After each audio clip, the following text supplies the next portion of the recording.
Gregory Thompson, 50-year-old white billionaire CEO, stands in his Chicago penthouse watching his company's stock price freefall on every screen. $300 million gone in 40 minutes. His phone explodes with calls from board members, investors, lawyers. The cyber attack is total. 23 years of building Thompson Technologies erased. His head of security just confirmed. The breach came from inside. Someone he trusted. Gregory's hands shake as he realizes everything he built is collapsing. Then his phone buzzes. An unknown number. A child's voice. "Mr. Thompson, I know who did this." Gregory nearly drops the phone in shock, his fingers trembling as he presses it harder against his ear, straining to hear over the chaos of his racing thoughts. The child on the line identifies himself with a quiet confidence that seems impossible for someone so young. "It's Noah, sir. Diana's son? You're cleaning Lada's boy." Gregory's mind stutters, searching through fragmented memories of staff members whose faces blur together after years of barely noticing them. And he can barely remember that Diana even has a son, though he thinks he might have seen the boy twice, maybe 3 times in the past 4 years, always sitting quietly in the lobby with a book while his mother finished her evening shift on the executive floors. Noah explains that he was in the office building after school today, waiting for his mother to finish cleaning, and he was using the public computer in the lobby to complete his homework assignment when he noticed something strange happening on the network, something that made his stomach twist with the instinct that what he was seeing was very, very wrong. The explanation tumbles out in careful, measured words that betray a sharp mind working behind them. And Noah describes seeing someone from Gregory's company accessing files remotely late at night, downloading massive amounts of encrypted data in a pattern that seemed systematic and deliberate rather than random. He recognized the login credentials because he had been studying computer programming online through free courses from MIT OpenCourseWare and video tutorials, spending every spare moment at the library, absorbing knowledge like a sponge soaking up water, driven by a hunger to understand the digital world that seemed to hold all the keys to the future. The person was downloading proprietary algorithms, client databases, financial records, everything that made Thompson Technologies valuable, and Noah had the presence of mind to take photographs with his mother's old phone, screenshots of the activity that captured login names, timestamps, and file transfers. Gregory feels his skepticism warring with his desperation, his rational mind telling him this is impossible, while his gut screams that he has nothing left to lose. So he asks Noah to send the images, his voice hoarse with exhaustion and fear. When they arrive 30 seconds later, Gregory's blood runs cold as ice water floods his veins. Because the login belongs to Richard Castellano, his chief financial officer and best friend of 15 years, the man who stood beside him at his wedding, who held his daughter when she was born, who laughed with him over countless dinners and business victories.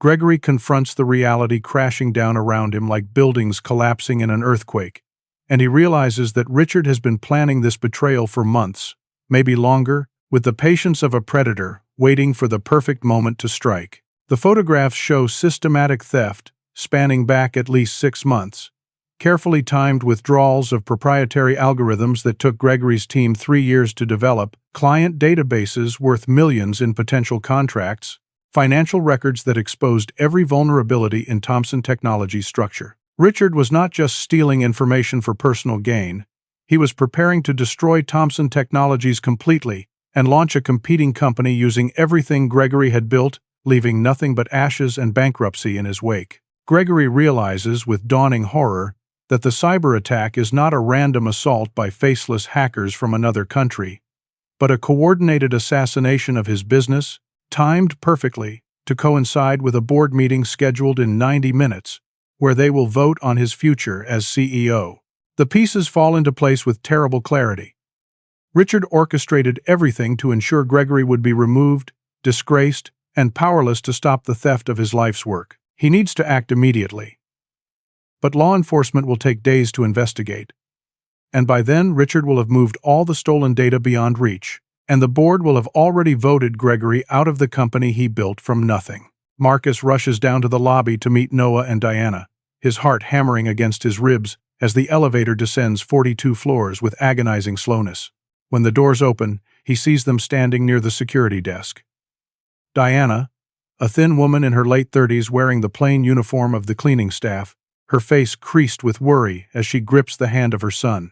Noah is small for 10 years old, with intelligent eyes that seem too serious for a child. Wearing clothes that are clean but worn, shoes that are slightly too big because they need to last through the growth spurts ahead.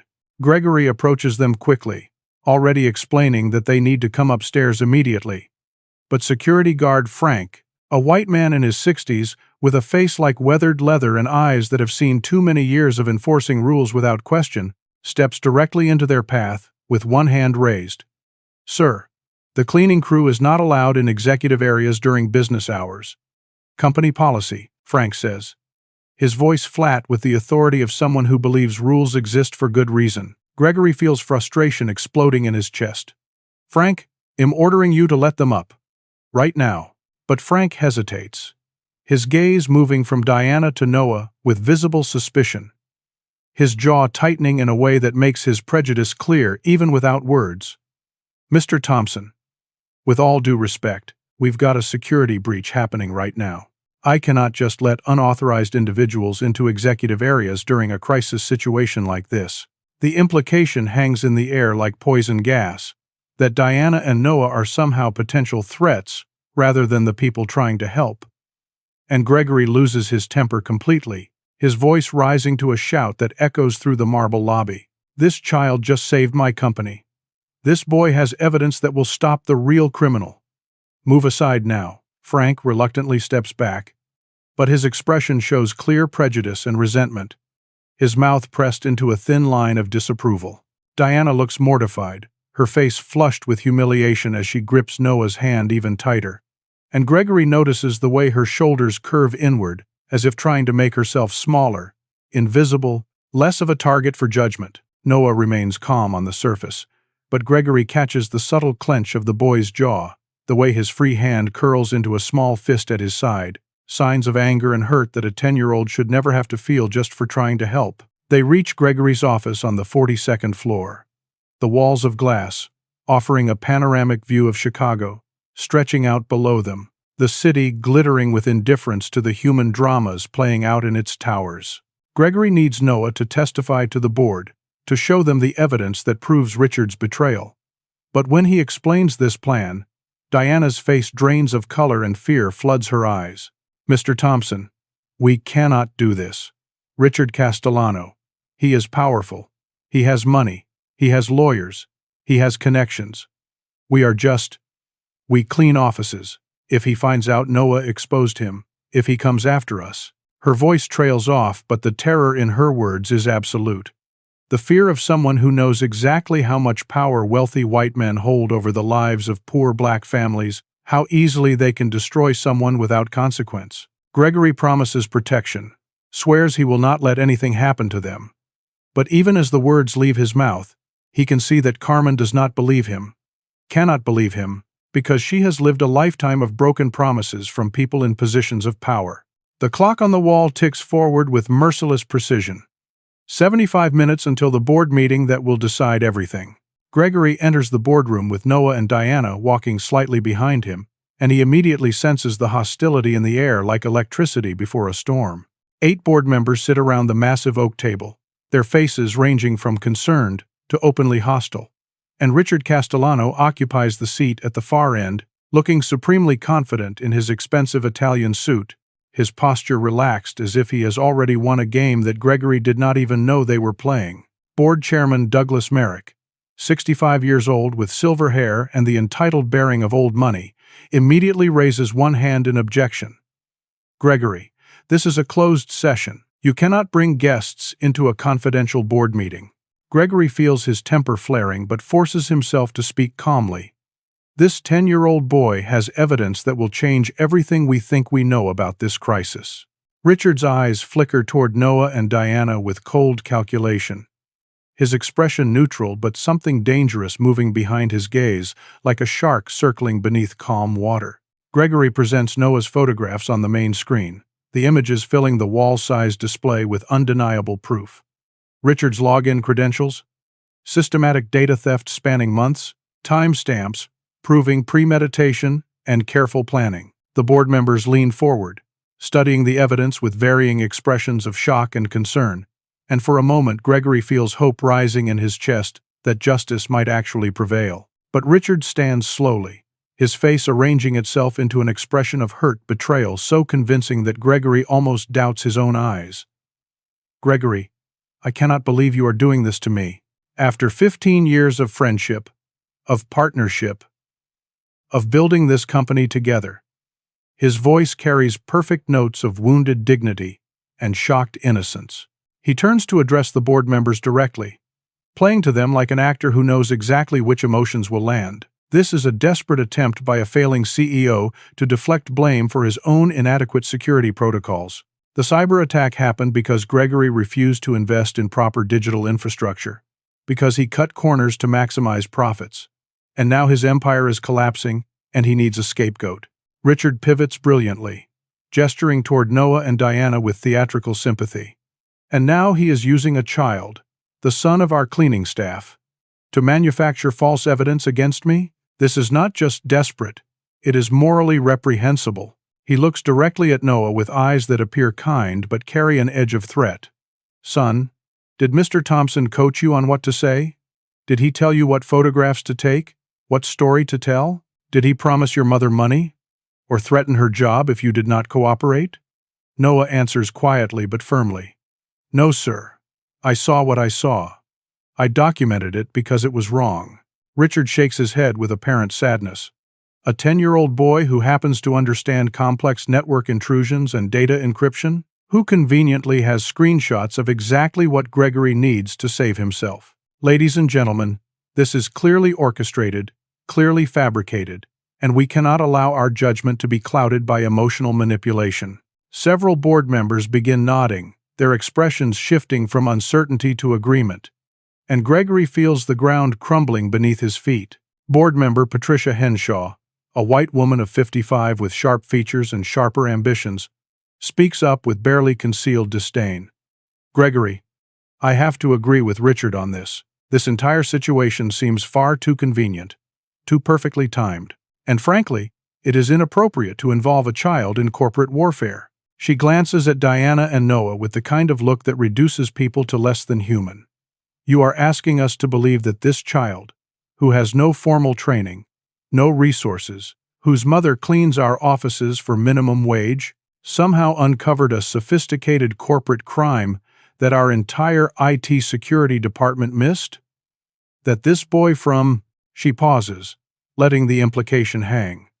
"From his background, could possess knowledge that our trained professionals do not have." Another board member, James Thornton, a man with the soft body of someone who has never missed a meal and the hard eyes of someone who protects his wealth above all else, adds his voice, "It simply is not credible. Gregory, where would a kid like that even learn this kind of technical skill? It does not make sense." Richard's explanation is far more logical. "You are fabricating evidence to save your position." The racial subtext flows through the room like sewage, unspoken but absolutely clear in their dismissive tones. Their refusal to even consider that a young black child from a poor background could possess brilliance that threatens their comfortable assumptions about who deserves power and who deserves to serve. Gregory feels rage building in his chest like lava rising in a volcano. Noah has been teaching himself programming for 3 years using free online resources. He is brilliant. More brilliant than anyone in this room. And you refuse to see it because you cannot accept that genius exists outside your narrow definition of where it should come from. But his words fall on deaf ears, minds already made up by prejudice disguised as rational skepticism. Douglas Merrick cuts through the rising tension with the voice of someone accustomed to having final say. "Gregory, we are calling the vote now. All in favor of removing Gregory Thompson as Chief Executive Officer, effective immediately, please raise your hands." 6 hands rise into the air, including Richard's, and Gregory stands frozen in disbelief as his world ends in the space of 5 seconds. The board votes Richard Castellano as interim CEO with the same casual efficiency, and Gregory is given 30 minutes to clear his personal belongings from the building, security already being called to escort him out like a criminal. Diana is crying, her shoulders shaking as tears stream down her face, her voice breaking as she apologizes over and over. I am so sorry, Mr. Thompson. We tried to help you. I am so sorry. This is all my fault for letting Noah get involved. Noah looks devastated, his young face struggling to process the injustice of adults, dismissing truth because of the color of his skin and the zip code where he lives, his evidence treated as worthless because he does not fit their image of who gets to be smart, who gets to be heard, who gets to matter. Richard approaches as they prepare to leave, his mask of sympathy dropped to reveal naked triumph. Gregory, you should have accepted defeat gracefully. Now you will lose everything, and there is nothing you can do to stop it. Then he turns his attention to Diana, his voice dropping to ice. And as for you, Diana Martinez, you are fired effective immediately. Security breach protocol. You brought an unauthorized minor into a secure building during a crisis. Diana gasps as if she has been physically struck. But sir, I have worked here for 8 years.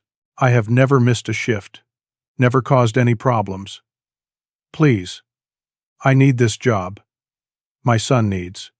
Richard cuts her off with brutal finality. You and your son need to leave this building now. Security will escort you out. If you return, you will be arrested for trespassing. Gregory watches Diana's face crumble, watches Noah's small hand grip his mother's tighter, and he understands with perfect clarity that they are suffering these consequences solely because they tried to help him, because they dared to challenge power with nothing but truth, and truth without power is worthless in rooms where money makes all the rules. 2 weeks pass like years, each day bringing fresh catastrophe, as Gregory watches his life disintegrate with the slow horror of a building collapsing in reverse, starting from the top and working downward until nothing remains but rubble and dust. His assets are frozen, pending investigation, after Richard filed counter-lawsuits, claiming that Gregory orchestrated the cyber attack himself as insurance fraud. A brilliant legal maneuver that ties up everything in litigation that his lawyers say will take months, possibly years, to untangle.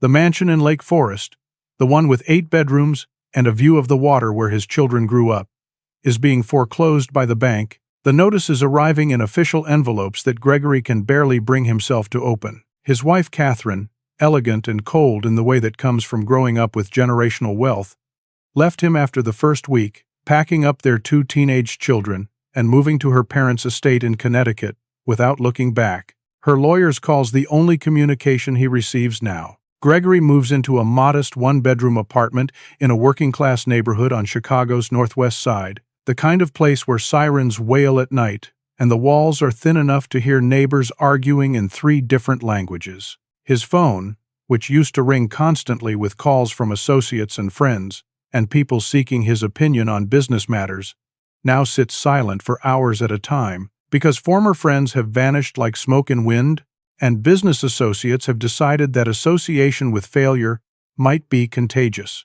The news media, always hungry for stories of the mighty brought low, paints him as a failed executive who suffered a mental breakdown and made wild accusations against his loyal CFO, their articles dripping with schadenfreude disguised as analysis.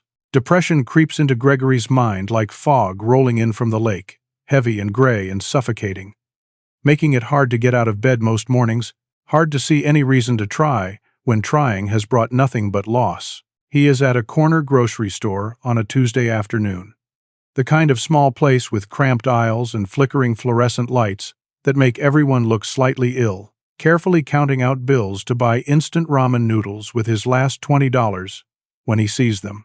Diana and Noah stand 3 aisles over in the canned goods section, and Diana is counting change in her palm with the intense concentration of someone for whom every penny carries weight, trying to decide if she has enough for bread and milk, her lips moving silently as she calculates. Gregory approaches hesitantly, suddenly aware of how he must look with his unshaven face and wrinkled clothes, so different from the polished executive who once barely noticed them. Diana, I am so sorry. You lost your job because of me, because you tried to help, and I failed you. Diana's eyes fill with tears that she tries to blink away. Mr. Thompson, you have nothing to apologize for. You tried to help us. You believed Noah when no one else would. Richard Castellano. He is the one who did this. He made absolutely certain I could not get hired anywhere else in this city. He blacklisted me, called every cleaning company, every janitorial service, told them I was a thief and a liar. No one will hire me now. They talk for 20 minutes in that cramped grocery store aisle, while other shoppers navigate around them with irritated expressions. And Gregory learns that Diana is 3 months behind on rent and facing eviction from the small studio apartment where she and Noah live in one of Chicago's most dangerous neighborhoods. She works 2 overnight shifts at a 24-hour diner on the South Side, coming home at dawn to sleep for a few hours before cleaning houses during the day for cash under the table, work that pays far less than her old job and offers no benefits or stability. Noah has been withdrawn since the board meeting, speaking less and less each day. And Diana worries that something has broken inside her son, some fundamental faith in the world that once told him hard work and truth would be rewarded. Noah finally speaks after long minutes of silence, his voice quiet but carrying an intensity that makes both adults stop and listen. "Mr. Thompson, I have been thinking about Richard's plan. I have been using the library computers after school every day, and I traced his digital footprints further than before." The boy explains with the careful precision of someone who has spent hours piecing together a puzzle how Richard did not just steal Thompson Technologies' intellectual property for himself, but has been selling it systematically to international competitors, companies in China and Russia, that would pay premium prices for American technological innovations without having to invest in the research and development themselves. Richard has been operating through a network of shell companies registered in Delaware and the Cayman Islands, moving money in ways designed to obscure the trail, but Noah tracked it by following the patterns of when certain files were accessed and when corresponding financial transactions appeared in offshore accounts. He has documented everything methodically, creating spreadsheets and timelines and network diagrams that would make a federal investigator proud, but he does not know what to do with this information because he is 10 years old, and no one takes him seriously. Gregory feels amazement washing over him like cold water, shocking him back to consciousness. This child has uncovered a conspiracy that goes far beyond corporate theft into the territory of international espionage and economic sabotage, crimes that carry federal prison sentences measured in decades. Noah, this is incredible work. This could bring Richard down completely, destroy him the way he destroyed us. And Gregory feels the weight of reality crushing his momentary hope. Who will believe us? I am a disgraced CEO with an axe to grind. Diana is a fired cleaning lady. You are a 10-year-old black child. No lawyer will take this case without a massive retainer that I cannot afford, and even if we found someone willing to listen, they would find ways to dismiss everything we say because of who we are versus who Richard is. The painful truth hangs between them like smog, thick and toxic. In America, justice is not blind but has perfect vision for seeing wealth and power and skin color, for knowing who deserves to be heard and who deserves to be ignored. But Gregory forces himself to push through the despair. What if we do not go through lawyers? What if we take this directly to the FBI? Economic espionage is their jurisdiction, and they have to investigate credible evidence. Diana's face drains of what little color it had, her fear immediate and visceral. And tell them what, exactly? That my 10-year-old son hacked into corporate networks? They will arrest us? They will take Noah away from me? They will. Gregory interrupts gently. Noah did not hack anything, he observed. He documented activity that was visible on public computers. That is not illegal. That is being observant. But Noah speaks the truth that everyone in that grocery store aisle knows, but no one wants to say aloud. They will not believe me, Mr. Thompson. They did not believe me at the board meeting when I had photographs and timestamps and proof.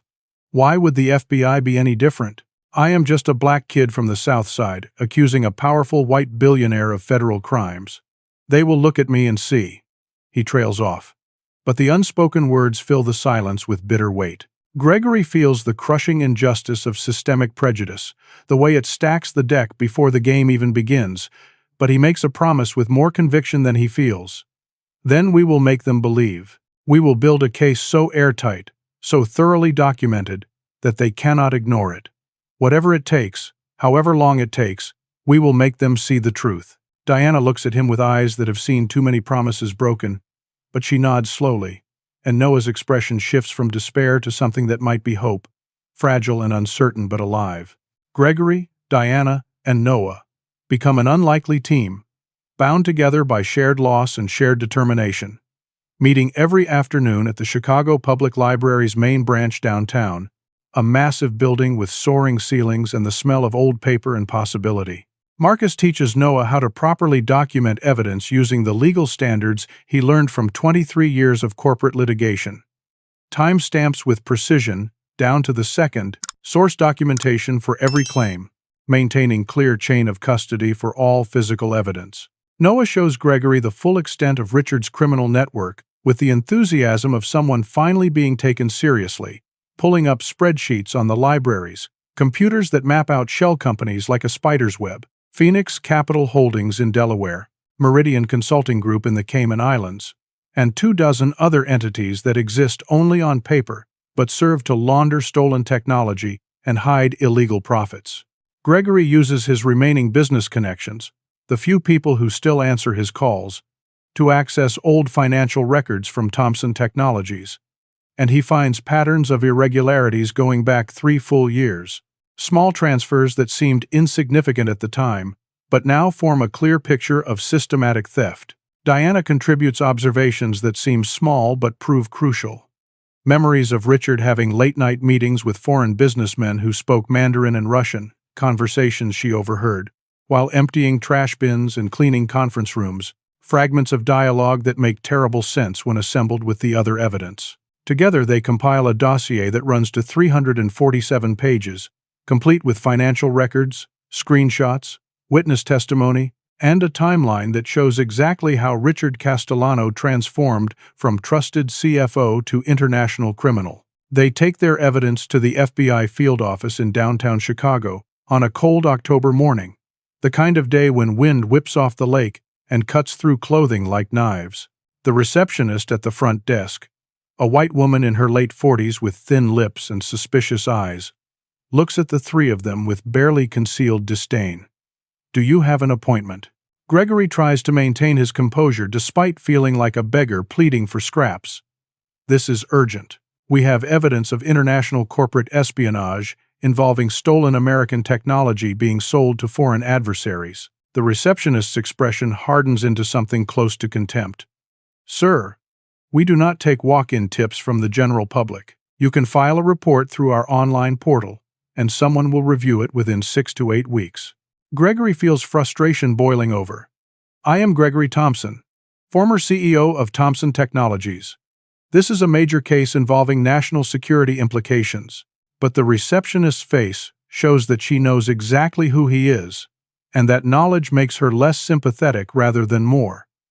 "Mr. Thompson, I am well aware of your situation. The FBI does not investigate personal vendettas. If you have legitimate evidence, submit it through proper channels like everyone else." Her eyes flicker toward Diana and Noah with a look that makes clear assumptions. "And this is not the place to bring your family." The word hangs in the air with all its loaded implications. The assumption that Diana and Noah are Gregory's domestic employees or charity cases, rather than equal partners in seeking justice.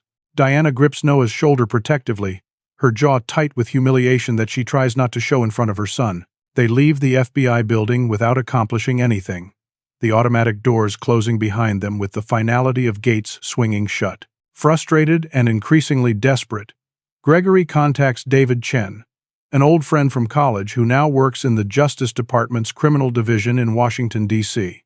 They had not spoken in 8 years, but David answers on the third ring and agrees to review their evidence remotely, though his voice carries skepticism about whether anything will come of it.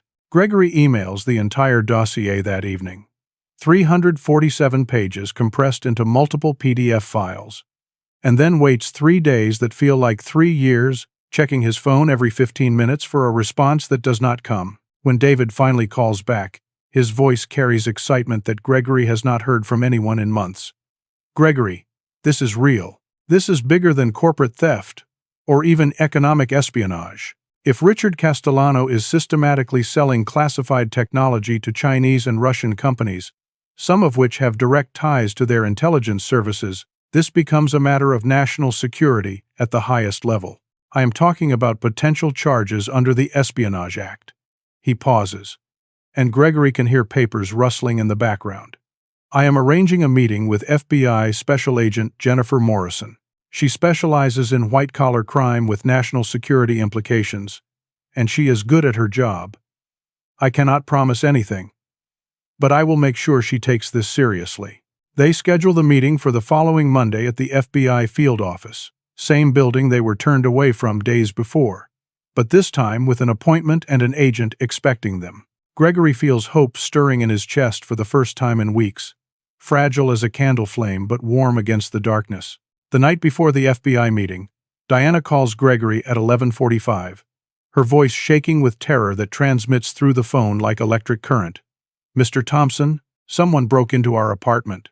They took my laptop, the one that had all of Noah's backup documentation. They went through everything, threw our clothes around, dumped out drawers, and they left a message." Her voice breaks completely. "They spray-painted on the wall, 'Stop asking questions.'" Gregory's blood turns to ice. "Are you and Noah hurt? Are you safe right now?" Diana manages to say they are physically unharmed, that Noah is in the bathroom refusing to come out, too terrified to face the violated space where they live. Gregory rushes across the city in his old car, running 2 red lights and not caring about the risk, arriving at Diana's, building in a neighborhood where broken streetlights create pools of darkness, and distant sirens are the soundtrack of night. The apartment is tiny, one room serving as bedroom and living room and kitchen, and the destruction is systematic rather than random. Drawers dumped but nothing valuable stolen except the laptop, a clear message that this was about intimidation and retrieval of evidence. The spray-painted words on the wall above Diana's mattress are large and red, impossible to ignore. "Stop asking questions." Diana sits on the floor crying, while Gregory knocks gently on the bathroom door. "Noah, it's Mr. Thompson. You are safe now. I am not going to let anyone hurt you." After 5 minutes, the lock clicks and the door opens to reveal Noah, pale and shaking. His eyes red from crying, looking like what he is, a terrified child who should be worried about homework and video games, not corporate criminals threatening his life. Diana's resolve finally breaks under the weight of fear for her son's safety. "We cannot do this anymore, Mr. Thompson. Someone knows where we live. They broke into my home. They are threatening my son. I cannot. I will not risk Noah's life for this. Richard wins. I do not care anymore. I just want my son to be safe." Gregory understands her fear completely, feels it himself. But before he can respond, Noah speaks from the bathroom doorway, his voice small but steady. "Mom, if we stop now, he wins, and he will hurt other people the way he hurt us. We have to finish this." Diana looks at her 10-year-old son with an expression that mingles pride and heartbreak. "Baby, you are a child. You should not have to be brave like this. You should not have to fight grown men who break into homes and threaten people. I am your mother, and my job is to protect you." Noah walks to his mother and hugs her. "You taught me that doing the right thing is not always the safe thing. You taught me that some things are worth fighting for. If we quit now because we are scared, then everything we went through was for nothing." Gregory watches this moment and feels something shifting inside him, understands that he is witnessing courage that most adults never find. A child facing down evil because the alternative is surrendering to it. Diana holds her son and cries, and finally nods, and Gregory makes a promise he hopes he can keep. "Tomorrow we go to the FBI. Tomorrow this ends, and I will not let Richard Castellano touch either of you. I swear it." Gregory, Diana, and Noah arrive at the FBI field office at 9 in the morning, the sky heavy with clouds that threaten rain but have not yet decided to open.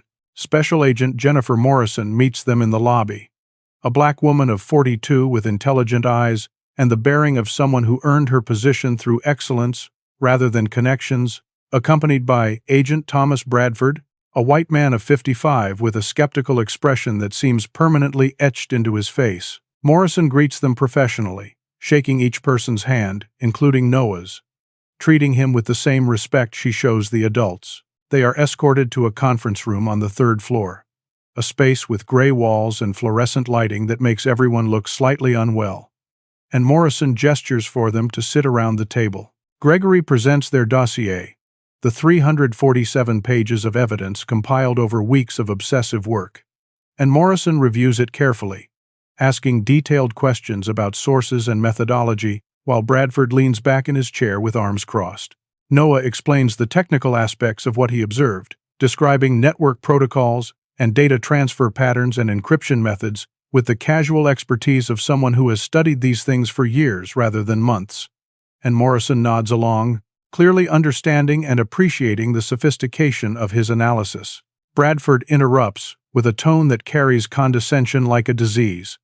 "Son, where exactly did you learn all this technical knowledge? Because I have FBI analysts with computer science degrees from major universities who might not catch some of these details." Noah answers simply, "I taught myself, sir. I used free online courses from MIT OpenCourseWare, watched YouTube tutorials on programming and network security, read textbooks from the library. I have been studying for 3 years. Bradford exchanges a skeptical glance with Morrison, and the doubt radiating from him fills the room like toxic gas. "Let me get this straight. You are a 10-year-old kid from the south side of Chicago, living in one of the poorest neighborhoods in the city, and you taught yourself advanced computer science. No formal training, no mentors, no expensive equipment, just YouTube videos and library books." The condescension in his voice is thick enough to choke on, every word dripping with disbelief that someone like Noah could possibly possess such knowledge. Noah replies quietly, "Yes, sir. That is correct." Bradford leans forward, his expression suggesting he thinks he is being reasonable. "And we are supposed to believe that you, with no resources and no support, out-investigated a Fortune 500 company's entire IT security team? That you uncovered an international espionage ring that has been operating for years? You understand how that sounds, right?" Morrison shoots Bradford a warning look that he ignores completely, and Gregory intervenes before his anger makes him say something counterproductive. "Agent Bradford, everything Noah documented is verifiable. The timestamps match the login records. The offshore transactions correspond exactly with when files were downloaded. The shell companies exist, and their ownership structure can be traced. This is not speculation or fabrication. This is documented evidence."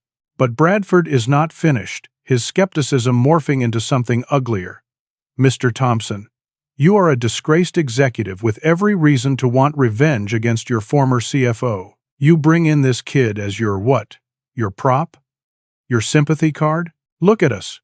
We have a smart black kid on our side. So you have to believe us." The words hit like physical blows, and Diana stands abruptly, her chair scraping against the floor. "How dare you talk about my son that way? Noah is not anyone's prop. He is smarter than anyone in this room, and you cannot handle that because of where he comes from and what he looks like. You see a black child from a poor neighborhood, and you decide he cannot be brilliant, cannot be capable, cannot be telling the truth." Bradford raises his hands in mock surrender. "Mom, I am just pointing out the obvious credibility issues here. You have to understand how this looks from an investigative standpoint." Morrison finally speaks with authority that cuts through the tension. "Agent Bradford, that is enough. You are out of line." She turns to Noah with an expression of respect. "Noah, I believe you. Everything you have shown us is compelling and detailed and incredibly well documented. But we need more than past evidence. We need proof of active, ongoing crime." Morrison explains carefully, treating them as partners rather than supplicants. "Richard Castellano is meeting with representatives from a Chinese technology company called Sheng Tech Industries next Thursday afternoon at 3 o'clock. We have had Sheng Tech under surveillance for suspected economic espionage for the past 18 months. If we can prove that Richard is actively selling him your stolen technology at that meeting, we will have an airtight case." Gregory leans forward. "How do we prove that? How do we get evidence of what happens in that meeting?" Morrison hesitates, clearly wrestling with something, then makes a decision. "I am going to suggest something unconventional, and I want to be very clear that this is entirely voluntary. Noah, how would you feel about wearing a wire during that meeting?" Diana's response is immediate and absolute. "Absolutely not. He is 10 years old. You cannot ask a child to infiltrate a criminal organization." Morrison holds up one hand. "Diana, I completely understand your concern, and I would never force this. But legally, Noah could enter Thompson Technologies as a visitor for their monthly Student Career Day program that runs next Thursday. Richard does not know that Noah is the one who originally documented the breach.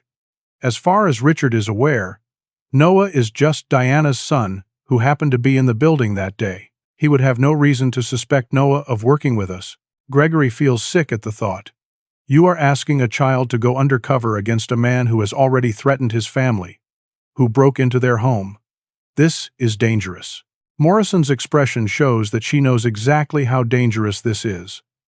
I am asking if Noah wants to help us catch a very bad man who is committing serious crimes against his country. We would provide full FBI protection, surveillance, backup agents positioned throughout the building. But this is entirely Noah's choice, and if he says no, we will find another way. The room falls silent, everyone looking at Noah, who sits quietly processing the request with a seriousness that belongs to someone far older. Finally, Noah speaks. What happens if Richard wins? If we do not stop him, what happens? Morrison answers honestly. He continues selling American technology to foreign adversaries. More companies get destroyed. More families lose everything like yours did. The technology he is selling could be used for surveillance, weapons systems, things that could harm American interests. Noah looks at his mother with eyes that carry too much understanding. Mom, you always taught me to do what is right even when it is hard, even when it is scary. You showed me that by working 3 jobs and never complaining, by fighting for us every single day. This is me doing what is right. Diana's tears flow freely now. Baby, you have already done so much. You have been so brave. You do not have to do this. Please do not do this. But Noah reaches across the table and takes her hand. Yes, I do. Because if I do not, nothing changes. People like Agent Bradford will always think kids like me cannot do important things. I want to prove we can. Gregory sees the profound courage in this child. Courage born from a lifetime of being underestimated and dismissed. And he understands that Noah is not just fighting Richard Castellano, he is fighting every assumption that says children from poor black families are less capable, less valuable, less worthy of being heard. The decision is made. The operation begins Thursday.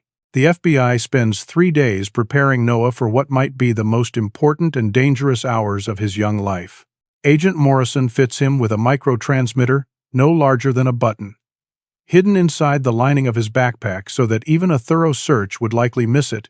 The technology sophisticated enough to transmit audio clearly through concrete and steel. She drills him repeatedly on what to say and what not to say, how to stay calm if confronted, how to signal if he feels unsafe and needs immediate extraction. The cover story is simple and believable. Noah is visiting Thompson Technologies as part of a school career day program, an initiative the company still maintains for public relations purposes despite the chaos of recent months. Richard will not personally oversee a tour of school children. He will be in his executive suite 42 floors up conducting his illegal business, and Noah's job is to get close enough to that meeting room to record the conversation between Richard and the Shengtech representatives. Carmen barely sleeps during those 3 days, her face drawn with worry and fear, praying silently while Noah practices his role with the focus of someone who understands. Lives depend on getting this right. Gregory feels crushing guilt for allowing a child to take this risk. But he also knows that Noah is their only chance, that the system has failed so completely that a 10-year-old boy is their last hope for justice. Thursday morning arrives with clear skies and unseasonably warm weather. The kind of perfect fall day that feels like a mockery of the tension coiling in everyone's stomachs. Gregory drives Diana and Noah to Thompson Technologies, the building where he once commanded respect and power, now entering as an outsider watching his former company from a distance. The FBI surveillance team is positioned in 3 unmarked vans, parked at different locations around the block, and Morrison sits in the command van, monitoring the equipment that will track Noah's every movement and transmit his audio in real time. Noah joins a group of 15 other children assembled in the lobby for Career Day, kids ranging from 8 to 12 years old, all wearing name tags and carrying backpacks, excited for a day away from regular school. The tour coordinator, A young woman named Ashley Chen, who handles public relations, leads them through the building with rehearsed enthusiasm, pointing out the marble floors and modern artwork and technological innovations that make Thompson Technologies special. Elijah stays calm on the surface, but Gregory watches from the command van through security camera feeds and can see the subtle trembling in the boy's hands, the way he glances around constantly as if expecting danger to emerge from shadows. The tour moves through various departments with systematic efficiency. The marketing floor, where creative teams design campaigns, the human resources suite, where smiling employees talk about company culture, the IT department, where rows of computers hum with activity. Noah spots Frank, the security guard who stopped them weeks ago with such obvious prejudice, standing at his post near the elevators on the 28th floor. Frank's eyes scan the group of children with practiced indifference, seeing nothing but kids on a tour, no recognition sparking in his expression as Noah walks past him.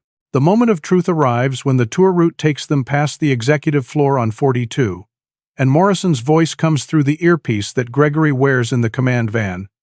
Noah, when you reach the executive level, you need to separate from the group. Tell Ashley you need to use the restroom. Then make your way toward the conference room where Richard is meeting with ShengTech. We will guide you. Noah gives a subtle nod that could be mistaken for adjusting his backpack, the signal that he understands and is ready to proceed with the most dangerous part of the plan.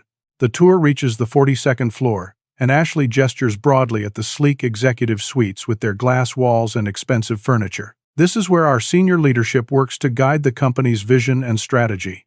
Noah raises his hand with perfect timing. Excuse me, Miss Chen. Can I please use the restroom? Ashley smiles without really seeing him. Of course, sweetheart. Down that hallway, second door on your left. Make it quick so you can catch up with the group. Noah walks away with his heart hammering so hard he can feel it in his throat, each step taking him further from safety and closer to danger. He passes the restroom without stopping, continues down the corridor toward Richard's executive suite, and through the glass walls he can see them. Richard Castellano, sitting at the head of a large conference table, 3 Asian men in expensive suits spread documents across its surface. The men are clearly discussing something important, gesturing at technical schematics and financial projections, and Noah slips into an empty office directly adjacent to Richard's suite, the walls thin enough that sound carries clearly through them. Richard's voice filters through with perfect clarity. Gentlemen, what you are purchasing today is complete and total access to Thompson Technologies' proprietary artificial intelligence algorithms.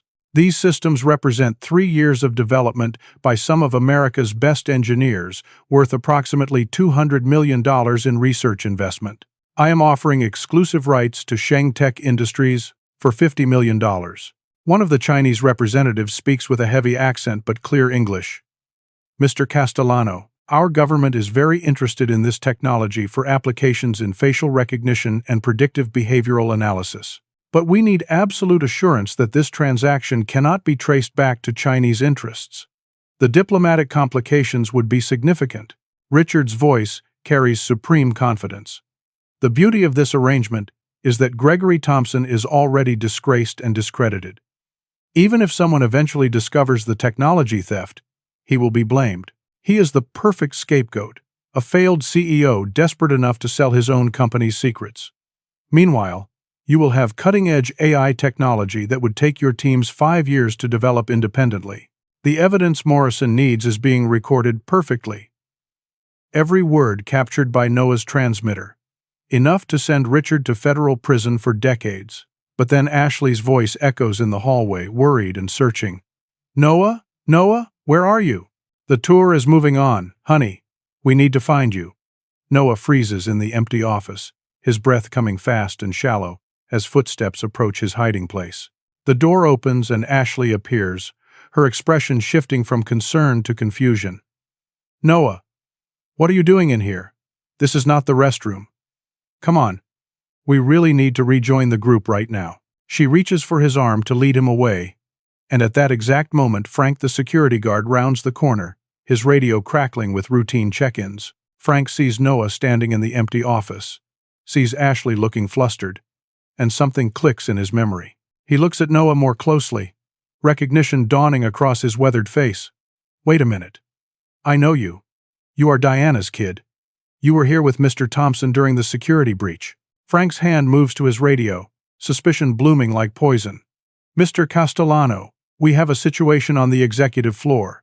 That cleaning latest son is here, the one who was with Thompson before. Something is not right. Noah does not wait to hear more. He pulls away from Ashley and runs, his legs pumping as adrenaline floods his small body. Frank shouts and pursues, his heavy footsteps pounding behind Noah as the boy sprints toward the emergency stairwell. Richard bursts from his conference room, his face contorting with rage as he sees Noah fleeing. Stop that kid! Stop him right now!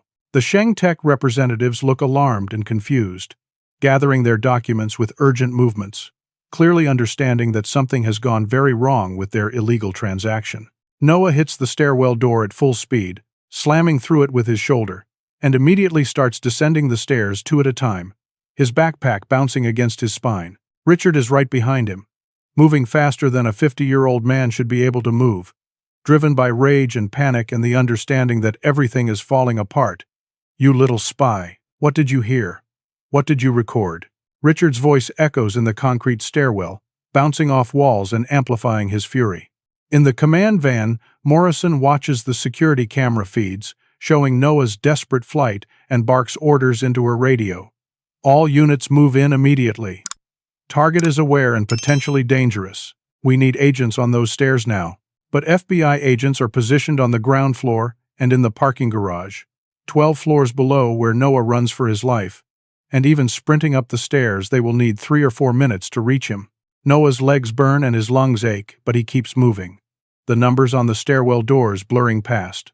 41, 40, 39. Each floor taking him closer to safety, but not fast enough.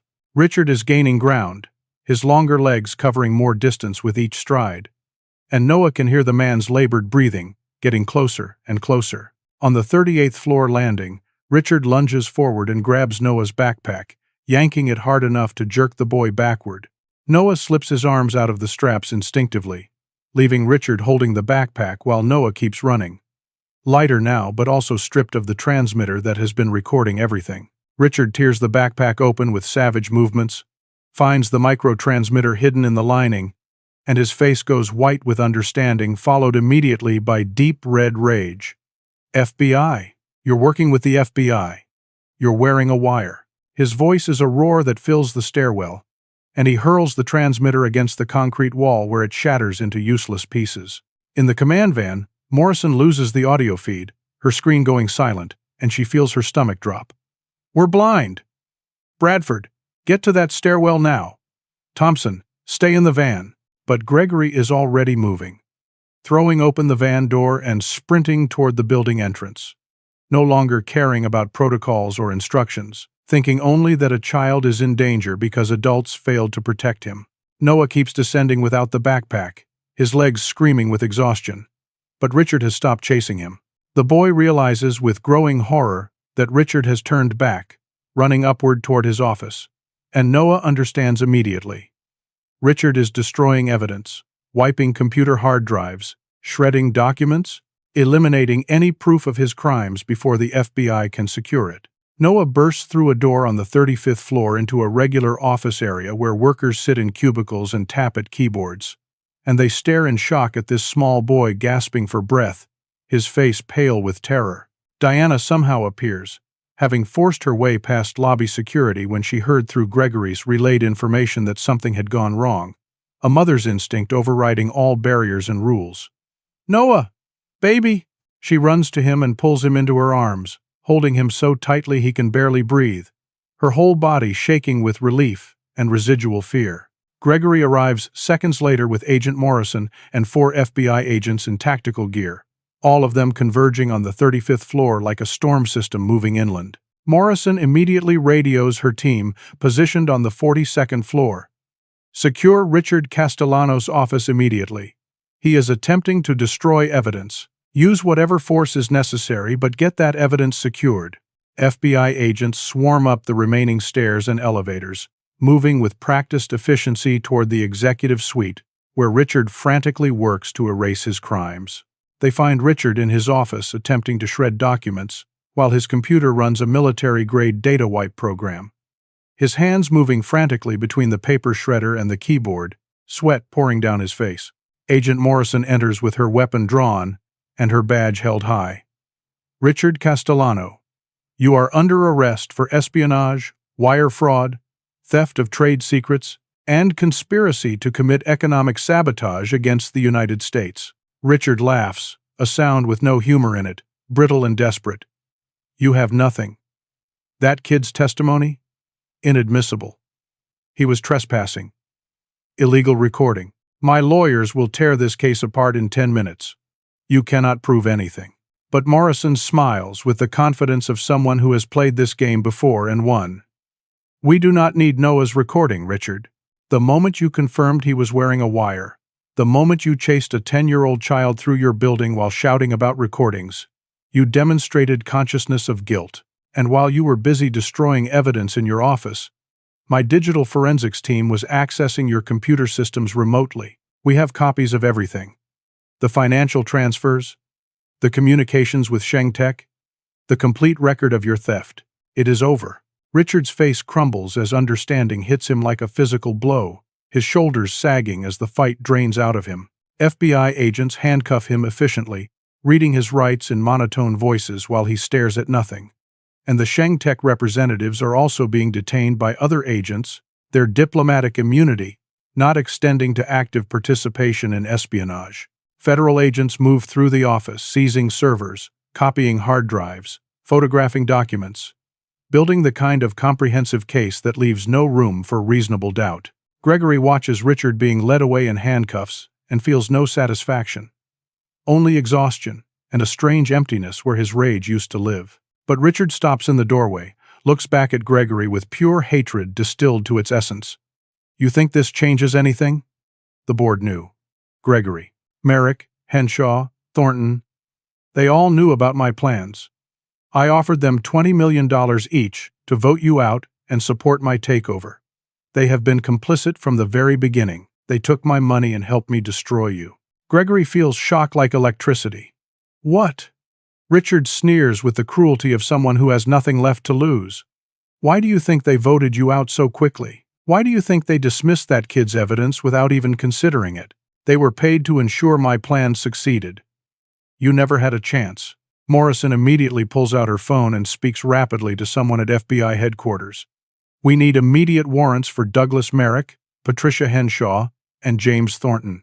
Expand the investigation to include conspiracy and bribery charges.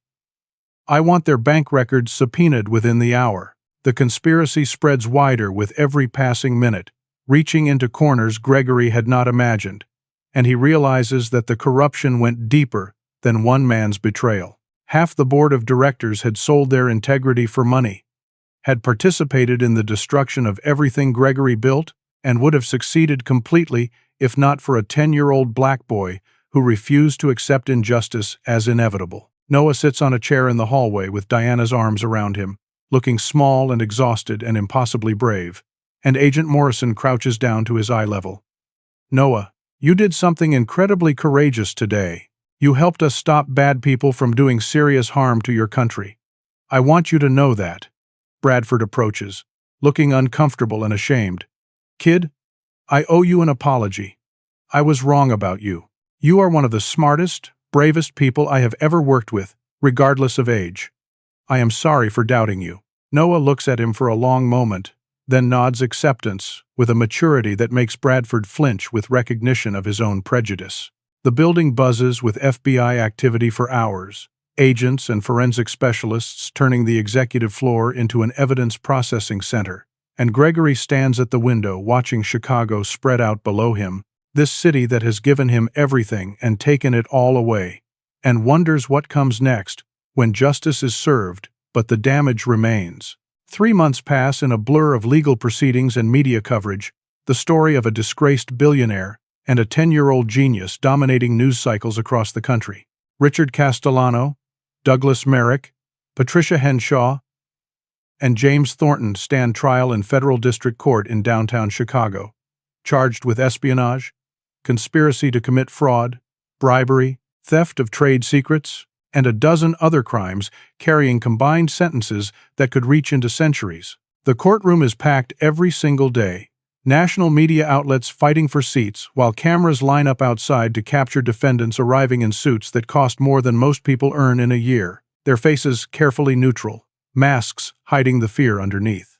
Gregory sits in the gallery beside Diana and Noah, the three of them bound together by shared trauma and shared victory, and watches as federal prosecutors systematically dismantle the defendants' carefully constructed lies.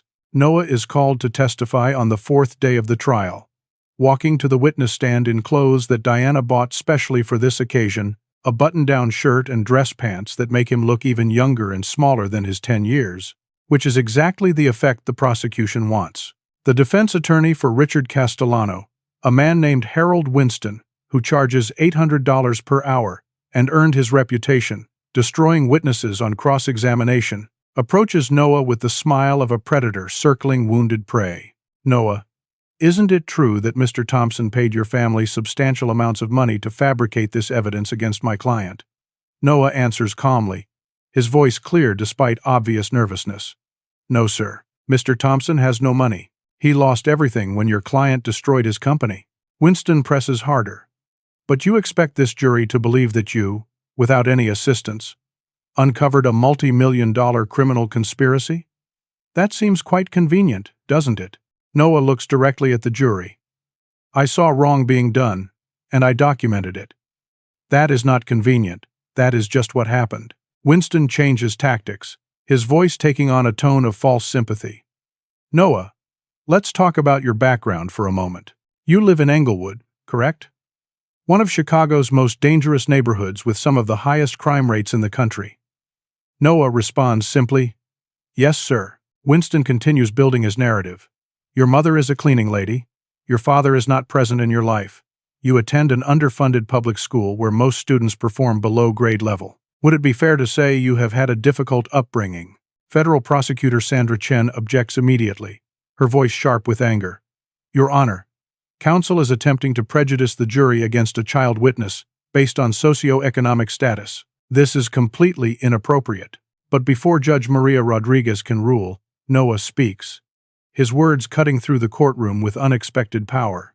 My life has been hard sometimes, that is true. But my mom taught me that hard times do not make you less smart or less capable. They make you stronger and more determined.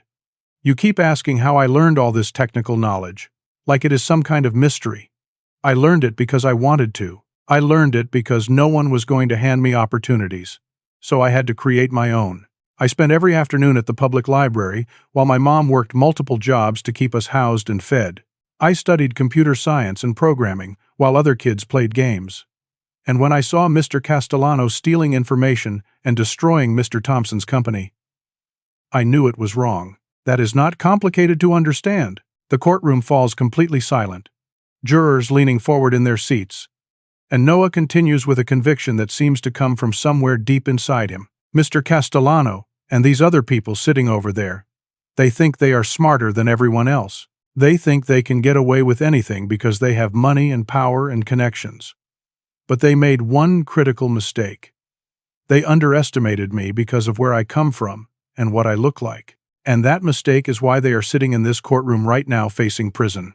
Several jurors are visibly moved, one woman in the front row wiping tears from her eyes, and even Judge Rodriguez looks impressed by this child's eloquence and courage. Winston has no more questions, retreating to his table with the expression of someone who knows he just lost critical ground. The trial continues for 2 more weeks with testimony from FBI agents, forensic accountants, digital security experts, all of them building an overwhelming case against the defendants. The evidence is damning and comprehensive. Richard's offshore bank accounts show deposits of exactly $50 million from Shengtech Industries. Douglas Merrick received $20 million from Richard 3 days before the board vote. Patricia Henshaw and James Thornton each received identical payments. Email communications recovered from supposedly deleted files show explicit discussions of how to destroy Gregory's reputation and position him as a scapegoat for Richard's crimes. The jury deliberates for 6 hours over 2 days, and when they return to the courtroom, their faces show the solemn certainty of people who have made difficult but clear decisions. Judge Rodriguez calls the court to order and directs the defendants to stand. which they do with varying degrees of composure. Richard looks resigned, Merrick appears defiant, Henshaw seems to be barely holding back tears, and Thornton stares at the floor. The jury foreman, an older black man who works as an engineer at a manufacturing plant, reads the verdicts with steady voice. On all counts, we find the defendants guilty. The courtroom erupts with gasps and whispered conversations, reporters rushing to their phones to break the news, and Richard's head drops forward, as if all the strength has left his body. Gregory exhales for what feels like the first time in months. Diana grips Noah's hand so tightly her knuckles turn white, and Noah just nods slowly as if confirming something he already knew. Sentencing comes 2 weeks later. Richard receives 22 years in federal prison without possibility of parole. Merrick gets 14 years. Henshaw receives 12 years, and Thornton is sentenced to 10 years plus 5 years supervised release. Judge Rodriguez addresses the defendants before remanding them to custody. You held positions of trust and power, and you betrayed that trust for personal enrichment. You attempted to destroy an innocent man's life and livelihood, and when a child tried to expose your crimes, you sought to silence and discredit him based solely on his age, race, and economic background. This court finds your actions reprehensible. As they leave the courthouse through a crowd of reporters shouting questions, Gregory's name is cleared and his reputation restored by the verdict. But the reality is more complicated than simple vindication. Thompson Technologies is bankrupt, destroyed so thoroughly by Richard's sabotage that it cannot be rebuilt. The assets have been liquidated to pay creditors. The employees have found jobs elsewhere. The intellectual property has been sold to competitors. Gregory's personal wealth is gone, drained by legal fees and the financial collapse, and he owns nothing of value beyond a 10-year-old car and the clothes in his apartment closet. His marriage to Catherine ended in divorce, finalized 3 weeks before the trial began, and his relationship with his 2 teenage children is strained and awkward, damaged by months of separation and the trauma of watching their father's public destruction. Catherine has remarried already, moving on with impressive speed to a hedge fund manager she knew from college. And Gregory's kids visit once a month out of obligation more than genuine desire. As they stand on the courthouse steps with cameras flashing and reporters demanding statements, Gregory looks at Diana and Noah and realizes that these are the people who matter, the ones who stood beside him when he had nothing to offer except shared struggle. A reporter shouts above the crowd, "Mr. Thompson, what are your plans now? Will you rebuild Thompson Technologies? Will you start a new company?" Gregory looks into the camera and speaks words that surprise even himself. "I am going to do something completely different. Something that actually matters." He does not elaborate, but the seed of an idea is already growing in his mind, taking root in soil fertilized by loss and watered by the tears of hard lessons learned. 2 years later, Gregory Thompson stands in a modest office space in Chicago's South Side, in a neighborhood where most buildings show their age, and most residents know the weight of struggling to survive. The sign outside the renovated storefront reads, "Thompson Community Tech Academy, free coding education for underserved youth." The interior is bright and clean, filled with rows of computers donated by tech companies seeking tax write-offs and positive publicity. The walls decorated with posters showing diverse scientists and engineers, visual proof that brilliance comes in every color and from every neighborhood.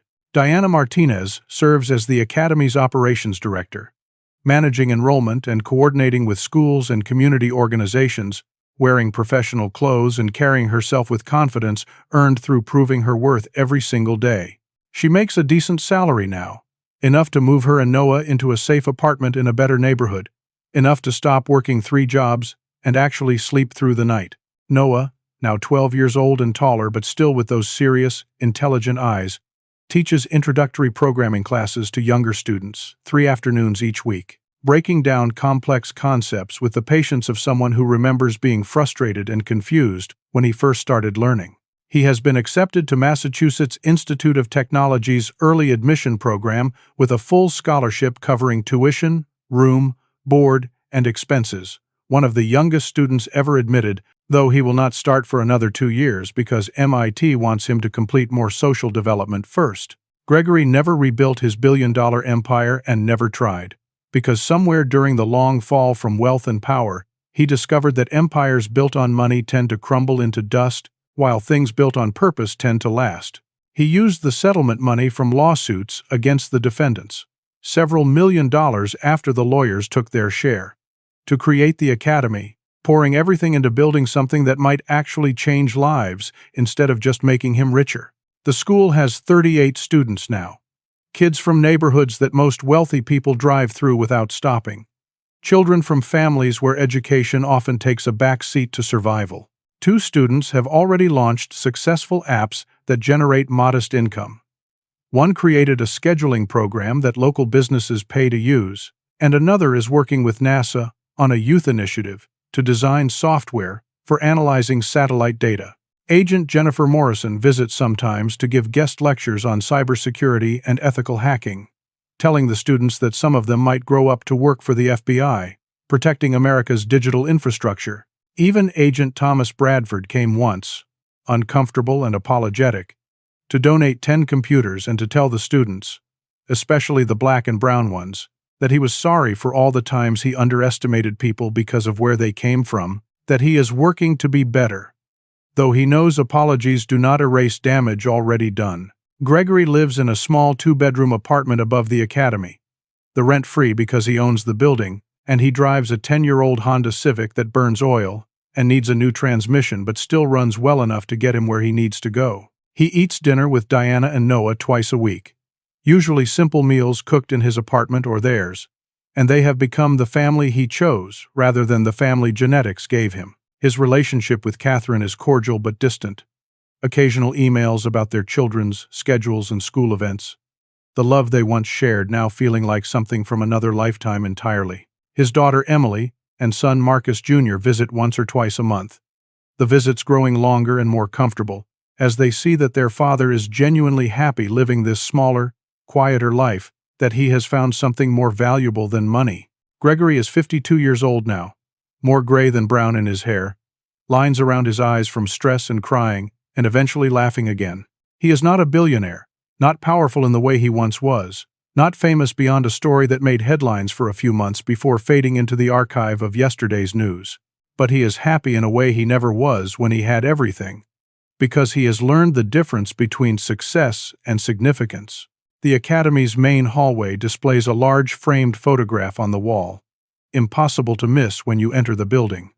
Noah at 10 years old, small and scared but determined, standing between Gregory and Diana, outside the FBI building on the day they delivered the evidence that changed everything. Beneath the photograph, a brass plaque is mounted with words that Gregory wrote himself. Justice is not about winning. It is about who you become when the winning is over. Gregory looks at that photograph every single morning when he arrives to open the academy, and he remembers the man he was compared to the man he has become, and he knows with absolute certainty which version is worth more. He lost everything that society told him mattered: his company, his fortune, his mansion, his marriage, his status among the elite. But he gained something infinitely more valuable: his humanity, his purpose, his connection to people who matter. And a 10-year-old black boy from the South Side, underestimated by nearly everyone, dismissed as impossible, nearly forgotten by a system designed to overlook people like him, taught a billionaire the most important lesson of his life: that true worth has nothing to do with bank accounts, and that courage often lives in the smallest, most overlooked places. Sometimes the person who saves you is not the one with the most power, or the most money, or the most connections. Sometimes it is the one with the most courage and the clearest vision of right and wrong. Sometimes justice comes not from the top down, but from the bottom up, carried by hands too small to hold wealth but strong enough to hold truth. And sometimes losing everything is the only way to discover what truly matters, to shed the comfortable lies that success whispers, and hear the difficult truths that failure shouts. Gregory learned these lessons the hard way, losing a fortune to gain a purpose, and he would not trade places with the man he was for anything in the world. The academy continues growing, more students enrolling every semester, more lives being changed one line of code at a time. Proof that the smallest act of courage can ripple outward in ways no one could predict. Noah's decision to speak up when adults stayed silent, to document injustice when powerful people wanted it hidden, to risk everything for truth when lying would have been safer, created waves that are still spreading outward, touching shores no one imagined. So let me ask you something. Because this story is not just about Gregory and Noah and Diana, it is about all of us, and the choices we make when courage costs more than we think we can afford. When you see injustice happening around you, when you witness wrong being done to people with less power than you, will you stay silent because speaking up is hard? Or will you be like Noah, refusing to accept that wrong should win just because right is difficult? Think about the people in your life who need someone to believe in them, to see their potential when others see only their circumstances. How will you respond when the system tells you that certain people do not matter, that certain voices do not deserve to be heard? Drop your thoughts in the comments below, because I genuinely want to know. What would you do if you were in Noah's position? Would you risk everything for truth? Or would you protect yourself by staying quiet? If this story moved you, if it made you think about justice and courage and the power of believing in unlikely heroes, then please hit that like button to help this message reach more people who need to hear it. Subscribe to this channel so you never miss stories that matter, stories that challenge us to be better than we are. And share this video with someone who needs to be reminded that their voice matters, regardless of their age, their neighborhood, or what society tells them they are worth. Thank you for watching, for listening, for caring about stories that go beyond entertainment to touch something real in our hearts. May you have the courage to speak truth when it matters most, the wisdom to recognize injustice when you see it, and the strength to stand beside people who need someone to believe in them. Until next time, remember, the world changes not through the actions of the powerful, but through the courage of people who refuse to accept that wrong should triumph simply because fighting is hard. Be like Noah. Be brave.